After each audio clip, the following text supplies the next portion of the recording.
नमस्कार, मैं प्रवीण भारद्वाज। आज हमारे साथ मौजूद हैं एटा से एक महान हस्ती, महान कवि डॉक्टर राकेश मधुकर जी। आइए जानते हैं इनसे इनके बारे में। डॉक्टर साहब, आप अपना परिचय दीजिए हमारे दर्शकों को। मैं डॉक्टर राकेश मधुकर, प्राचार्य, पूर्व प्राचार्य, Jawaharlal Nehru post graduate college, एटा। मैं संस्कृति और साहित्य के प्रति आस्थावान रहा हूँ। संस्कृति सागर है और साहित्य उसका अंग है। साहित्य में हम जिन चीज़ों को देखते हैं उनका वर्णन करते हैं। संस्कृति साध्य है तो साहित्य साधन है, और साहित्य ही ऐसी गागर है जिसके अंदर संपूर्ण जीवन के रहस्य आकर समाहित हो जाते हैं। ऐसी ही गागर के पावन संचित जल को मैं देश के विभिन्न अंचलों में अखिल भारतीय कवि सम्मेलनों के मंच पर काव्य पाठ के रूप में प्रयोग करता रहा हूँ। मेरा जीवन परिचय इस रूप में भी है कि अंतर्राष्ट्रीय हिंदी समिति के द्वारा मुझे आमंत्रित किया गया था। मैं 2 बार अमेरिका भी गया हूँ और वहाँ ओहायो के गवर्नर महोदय द्वारा मुझे पुरस्कृत किया गया था। मेरी 5 पुस्तकें प्रकाशित हो चुकी हैं।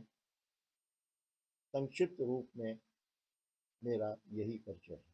डॉक्टर साहब, आपकी कौन-कौन सी पुस्तकें प्रकाशित हुई हैं?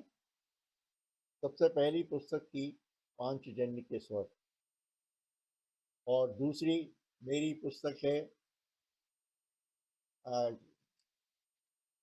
क्रांतिवीर सुभाष, और तीसरी मेरी पुस्तक है शिखर पुरुष नरेंद्र मोदी।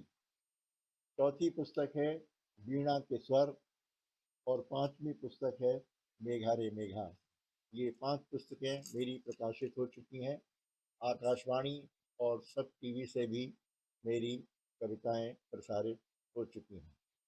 डॉक्टर साहब, आपको ये कविता लिखने की प्रेरणा कहाँ से मिली? बचपन में मेरी माँ श्री बलबीर सिंह रंग और श्री हरवंश राय बच्चन जी की कविताओं का बहुत गायन किया करती थी। उनके मुख से मैंने बलबीर सिंह रंग की कविता सुनी थी, और हरवंश राय बच्चन जी की कविता भी मैंने सुनी थी। रंग जी की कविता वो बहुत गाती थी। तुम्हारी शपथ मैं तुम्हारा नहीं हूँ, तुम्हारा ही क्या मैं नहीं हूँ किसी का, रहेगा मुझे अंत तक उसी का दुख इसी का, नहीं जिसका कोई हुआ मैं उसी का, अब आगे की मैं कुछ नहीं जानता हूँ, अभी तक तो जीवन से हारा नहीं हूँ। इसी प्रकार हरवंश राय बच्चन जी की एक कविता वो बहुत गाती थी।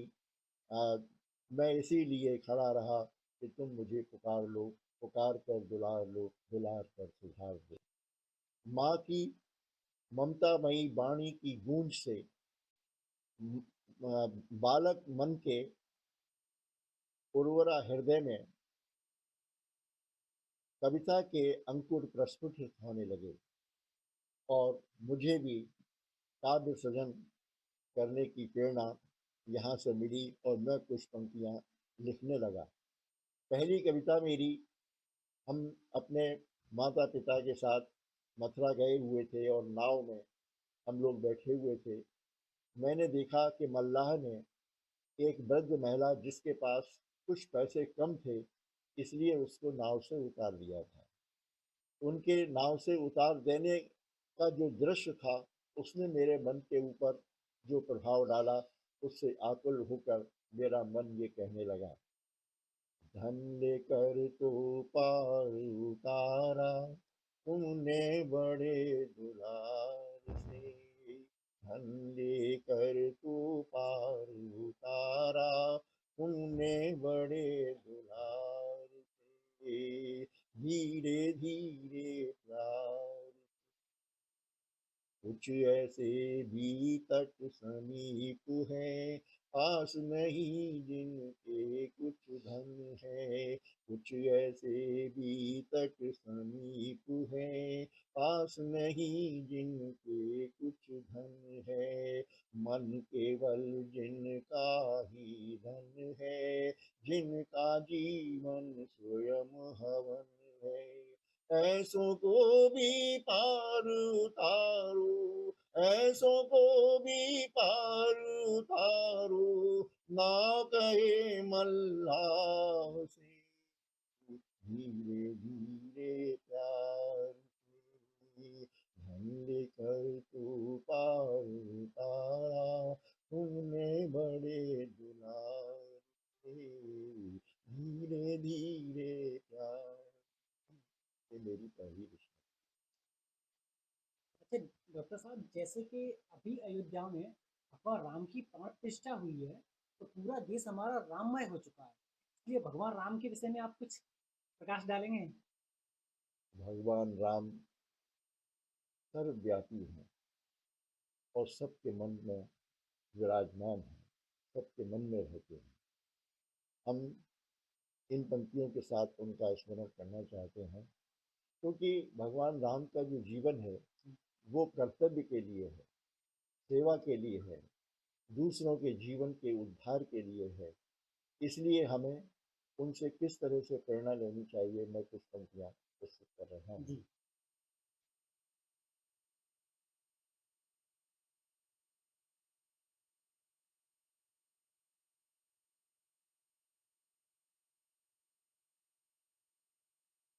आज जागरण की बेला में राष्ट्र बंदना गाए हम। आज जागरण की बेला में राष्ट्र बंदना गाए। आशाओं के मन मंदिर में मंगल दीप जलाए हम। आशाओं के मन मंदिर में मंगल दीप जलाए हम। भूल न पाएंगे हम उनको जो निषाद से गले मिले। भूल न पाएंगे हम उनको जो निषाद से गले मिले। कोल भील की रात जटायु बानर दल से हिले मिले। कोल भील की रात जटायु बानर दल से हिले मिले। स्वाद निरंतर मिला जिन्हें शबरी के झूठे बेरों में। स्वाद निरंतर मिला जिन्हें शबरी के झूठे बेरों में। वनवासी ग्रामीणों से जो हृदय खोल कर गले मिले। वनवासी ग्रामीणों से जो हृदय खोल कर गले मिले। प्रभु राम के आदर्शों को, प्रभु राम के आदर्शों को जीवन में अपनाए हम। आज जागरण की बेला में राष्ट्र वंदना गाए हम। आशाओं के मन मंदिर में मंगल दीप जलाए हम। मंगल दीप जलाए हम। जी जी। डॉक्टर साहब, जिस तरीके से आजकल जो हमारी युवा पीढ़ी है, वो कहीं ना कहीं पश्चिमी संस्कृति की ओर ज्यादा अग्रसर हो रही है, उसको आप किस नजरिए से देख रहे हैं? देखिए, हमारी जो संस्कृति है, संस्कृति का ध्येय है मानव को उच्चतर जीवन मूल्यों, आध्यात्मिक आदर्शों और उदात्त संस्कारों की ज्योति से आलोकित करना। यह ज्योति प्रकाशित होती है शब्दों की बाती, साहित्य में शब्दों की बाती और संवेदनशीलता का स्नेह संजोकर। जब ये स्नेह डॉक्टर साहब, जिस तरीके से हमारी युवा पीढ़ी है वो पश्चिमी सभ्यता की ओर अग्रसर होती जा रही है, आप हम युवा पीढ़ी को क्या संदेश देना चाहेंगे?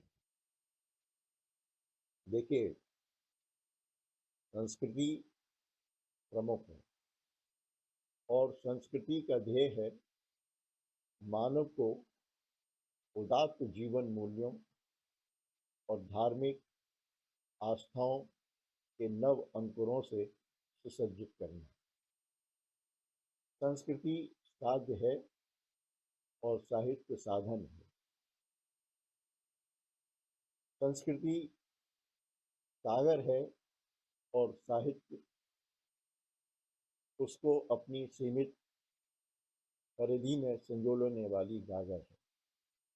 साहित्य की भावभूमि पर कल्पना के जल से सिंचित चेतना के कल्प वृक्ष का अमृत फल है संस्कृति। इस अमृत फल की हम जितनी रक्षा करें उतना कम है, लेकिन दुख की बात यह है कि हम उसकी रक्षा जितनी हमको करनी चाहिए उतनी हम कर नहीं पा रहे। इसलिए मैं ये पंक्तियां निवेदित कर रहा हूँ। हम किस से कहें और कहाँ तक कहें, हम किस से कहें और कहाँ तक कहें, और चुप भी रहें तो कहाँ तक रहें। संस्कृति पे हमारी हुआ आक्रमण, हम कैसे सहें और कहाँ तक सहें, और चुप भी रहें तो कहाँ तक रहें। नौनिहालों के रंग ढंग बदलने लगे, नौनिहालों के रंग ढंग बदलने लगे, नवयुवा नव विचारों में ढलने लगे, नवयुवा नव विचारों में ढलने लगे। मीडिया से मिला इस तरह का चलन, मीडिया से मिला इस तरह का चलन, लाज के जीने पर्दे उतरने लगे। हम कैसे कहें और कहाँ तक कहें, और चुप भी रहें तो कहाँ तक रहें। कैसे प्रभाव हो रहा है हमारी संस्कृति पर। व्याकरण सभ्यता के बदलने लगे, व्याकरण सभ्यता के बदलने लगे, जिन्हें देख कर मन भी मचलने लगे, जिन्हें देख कर मन भी मचलने लगे। देशभक्तों ने चोला बसंती रंगा, देशभक्तों ने चोला बसंती रंगा, ये युवा खोज चोली की करने लगे। हम कैसे सहें और कहाँ तक सहें, और चुप भी रहे तो कहाँ तक रहे। देखिए, हमारी संस्कृति की विशेषता ये थी कि गांव-गांव में लोग रात को अपने अगहने के चारों तरफ बैठ जाते थे और गांव की बहुत सी समस्याओं का समाधान बुजुर्गों के द्वारा वहीं हो जाता था। लेकिन आज हम एक साथ बैठने के लिए तरस रहे हैं, तो क्यों? गांव गांव द्वार द्वार तक पहुंचा दिया, गांव गांव द्वार द्वार तक पहुंचा दिया, चौपाल वाला दृश्य जड़ से मिटा दिया, चौपाल वाला दृश्य जड़ से मिटा दिया। गा के गीत मल्हार संग बैठते थे जो, गा के गीत मल्हार संग बैठते थे जो, गुरु ने दूरदर्शन ने करा दिया। हम कैसे सहें और कहाँ तक सहें, और चुप भी रहें तो कहाँ तक रहें। आज की जो बहुत ज्वलंत समस्या है वो ये है कि जिन्हें हमें बचाना नहीं चाहिए था उनके पीछे हम बचाने पे लगे हुए हैं। क्या है पंक्ति देखिए कि रोशनी का अंधेरों से अनुबंध है। ध्यान देना साहब, रोशनी का अंधेरों से अनुबंध है, बिजलियों आंधियों से भी संबंध है, बिजलियों आंधियों से भी संबंध है। मर न जाए अंधेरे कहीं इसलिए, मर न जाए अंधेरे कहीं इसलिए, जुगनुओं की सहा पे भी प्रतिबंध है। हम कैसे सहे और कहाँ तक सहे, और चुप भी रहे तो कहाँ तक रहे। संस्कृति पे हमारी हुआ आक्रमण, हम कैसे सहे और कहाँ तक सहे, और चुप भी रहे तो कहाँ। डॉक्टर साहब, जिस तरीके से अभी गणतंत्र दिवस आने वाला है, तो आप हमारे जो देश की सीमा है, वहाँ पर जो हमारे जवान लगे हुए हैं तथा जो देश के वर्तमान हालात हैं, उनके विषय में आप क्या कहना चाहेंगे?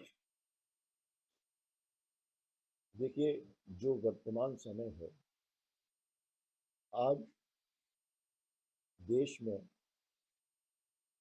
चारों तरफ हिंसा, विघटनकारी शक्तियों की सक्रियता, विभाजन और विपक्ष की दुर्बलता,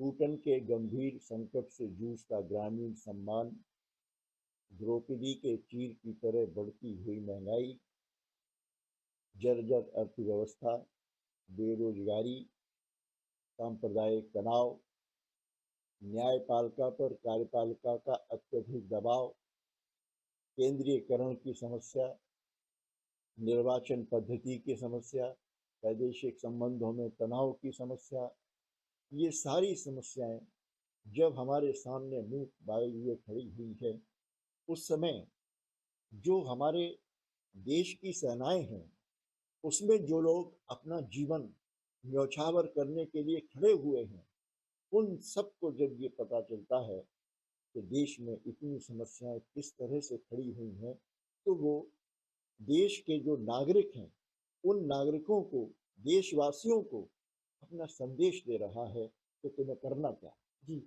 तो आवाज मेरी है, लेकिन संदेश उस सैनिक का है जो देशवासियों के लिए है। जी। पंक्तियां निवेदित करता हूँ। माँ ने तिलक किया, बहनों ने बांधे मंगल धागे। ये सैनिक कह रहा है, माँ ने तिलक किया, बहनों ने बांधे मंगल धागे, और पिता ने कहा कि बेटा घाव लगे सब आगे। किलकारी ने जब भी हमको अपनी ओर बुलाया, दो नैनों ने कर्तव्यों का झूला हमें झुलाया। इसीलिए सीमा पर खेली है प्राणों की होली, बाहर के माँ ने तिलक किया, बहनों ने बांधे मंगल धागे, और पिता ने कहा कि बेटा घाव लगे सब आगे। किलकारी ने जब भी हमको अपनी ओर बुलाया, दो नैनों ने कर्तव्यों का झूला हमें झुलाया। इसीलिए सीमा पर खेली है प्राणों की होली, बाहर के दुश्मन पर तो हम दाग रहे हैं गोली। कसम तुम्हें है देशवासियों माँ के पावन भाल की, गद्दारों को सौंप न देना ये सत्ता की पाल की, गद्दारों को सौंप न देना ये सत्ता की पाल की। क्या हुआ है, जिन मुद्दों पर संसद में बहस होनी चाहिए, उन पर सड़क पर संघर्ष हो रहा है। तब सीमा का सिपाही आपसे ये संदेश देना चाहता है, इन्होंने किया क्या है। पहले तो माँ के आंचल के टुकड़े ही कर डाले, किया देश का सौदा उस पर इतने बड़े घोटाले। देश के रक्षक ही बन बैठे दुश्मन के रखवाले। हुए हवाला में शामिल था जिनके देश हवाले। धन्यवाद न्यायालय को जिसने कर्तव्य निभाया। देशद्रोह करने वालों को ऐसा सबक सिखाया। कसम तुम्हें है जनगण मन और भारत देश विशाल की। गद्दारों को सौंप न देना ये सत्ता की पाल की। गद्दारों को सौंप न देना ये सत्ता की पाल। पहले तो माँ के आंचल के टुकड़े ही कर डाले। किया देश का सौदा उस पर इतने बड़े घोटाले। देश के रक्षक ही बन बैठे दुश्मन के रखवाले। हुए हवाला में शामिल था जिनके देश हवाले। धन्यवाद न्यायालय को जिसने कर्तव्य निभाया। देशद्रोह करने वालों को ऐसा सबक सिखाया। कसम तुम्हें है देशवासियों जनगण मन और लाल की। गद्दारों को सौंप न देना ये सत्ता की पाल की। गद्दारों को सौंप न देना ये सत्ता की पाल की। आज हमारे सामने ज्वलंत प्रश्न ये है कि हमारी सुरक्षा एजेंसियां क्या करती रही। इनकी नाकामियों के लिए भारत के स्वाभिमान की बलि कब तक चढ़ा जाएगी, ये महत्वपूर्ण प्रश्न है। इसलिए कहना चाहता हूँ, संसद में आतंकी दस्ता कैसे ये घुस पाया। संसद में आतंकी दस्ता कैसे ये घुस पाया। किसने जयचंदों का न्योता गौरी तक पहुंचाया। किसने जयचंदों का न्योता गौरी तक पहुंचाया। संकट के इस दौर में जागो जागो देश बचाओ। देशद्रोह करने वालों को फांसी पर लटकाओ। कसम तुम्हें है देशवासियों, कसम तुम्हें है देशवासियों, हर शहीद हर लाल की। गद्दारों को सौंप न देना ये सत्ता की पाल की। गद्दारों को सौंप न देना ये सत्ता की पाल की। प्रश्न अब क्या है, हमारे इन राजनीतिज्ञों को अपनी राजनीति के लिए चाहिए खंड खंड देश, बिखरा हुआ समाज, टूटा हुआ आदमी, भूख, गरीबी, अभाव, तनाव और फिरका परस्ती। इनकी राजनीति के लिए ये इसलिए जरूरी है कि इनको वोट कभी मिले। इसलिए वो सिपाही अपना संदेश आपको दे रहा है कि आपको करना क्या है। सत्ता की डोली को घेरा आंधी और तूफानों ने। सत्ता की डोली को घेरा आंधी और तूफानों ने। बड़े बड़े उठ रहे बवंडर बस्ती और वीरानों में। दिखा रहे पुरुषार्थ सभी अपना अपना मैदानों में। कौन उठाएगा डोली को होड़ रही दीवानों में। ध्यान रहे दुल्हन की रक्षा करना बहुत जरूरी है। हर कहार में शक्तिशील की क्षमता बहुत जरूरी है। कसम तुम्हें है देशवासियों पूजा के हर थाल की। गद्दारों को सौंप न देना ये सत्ता की पाल की। गद्दारों को सौंप न देना ये सत्ता की पाल की। ये सत्ता की पाल की। जी डॉक्टर साहब, आपके हिसाब से क्या लगता है कि हिंदी के उत्थान के लिए आगे क्या कार्यक्रम किए जाने चाहिए, जैसे कि हिंदी का विकास हो सके? उस बारे में आप क्या प्रकाश डालना चाहेंगे? हिंदी के उत्थान के लिए और हिंदी के विकास के लिए जन आंदोलन बहुत जरूरी है।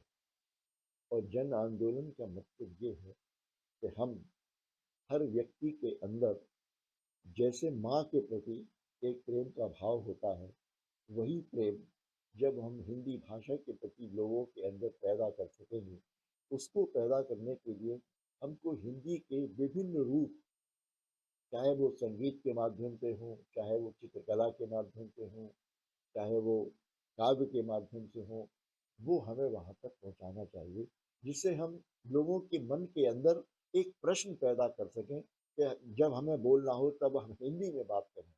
हम गौरव इस बात में समझते हैं कि हम जब अंग्रेजी में बोलेंगे तो हमारा बड़ा गौरव हो। हम हिंदी वाले हैं और हमें अपनी हिंदी पर गौरव होना चाहिए। जब हमें ही गर्व नहीं होगा तो हम दूसरे को कैसे प्रभावित करेंगे? सबसे पहले हम अपने अंदर गर्व पैदा करें, अपने अंदर गौरव पैदा करें हिंदी के प्रति, और उस हिंदी को हम दूसरों तक पहुँचाने के लिए अपनी भाषा, अपनी मातृभाषा को प्रेम से दूसरों तक पहुँचाएँ, जिससे लोग उसको स्वीकार करें। डॉक्टर साहब, आज सुभाष चंद्र बोस की जयंती है। आप उनके बारे में कुछ बताइए हमारे दर्शकों को। हाँ, देखिए, हमने क्रांतिवीर सुभाष, मेरी किताब प्रकाशित हुई है, मैं एक दो छंद जी, जी। आपको प्रस्तुत करता हूँ।